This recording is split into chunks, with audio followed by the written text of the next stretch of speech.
number 75. Sometime in October 2025, after I got arrested for alleged kidnapping, I was called by Jail Warden Jose Marie Sabiniano in his office.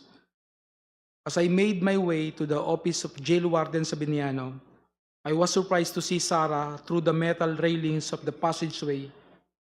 She smiled and waved at me. Number 76. When I entered the office of the Jail Warden Sabiniano,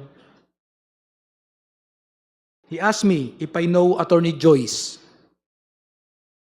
I replied, Joyce dapat, and Jail Warden Sabiniano handed me a phone. When I said hello, I recognized the voice of Sarah, and she asked me about my well-being and conditions inside the detention facility. She was also apologetic for failing to do something or assist in my ongoing criminal case.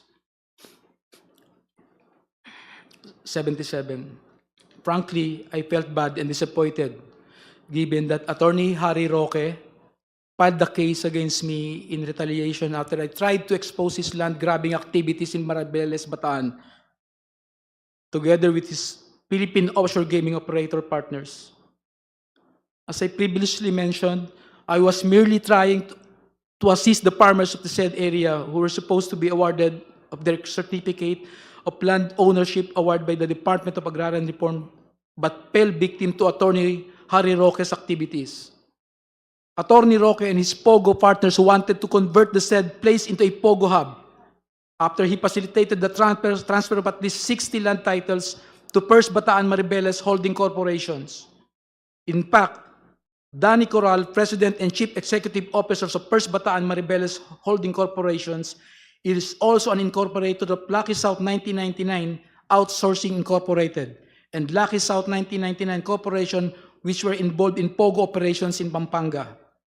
Number 80, more importantly, I felt betrayed that despite all my efforts to support Sarah, to the extent of even committing high-risk acts for her and her family, she did not lift a finger to stop Harry Roque, who is her known ally and supporter, from filing the unfounded kidnapping case against me.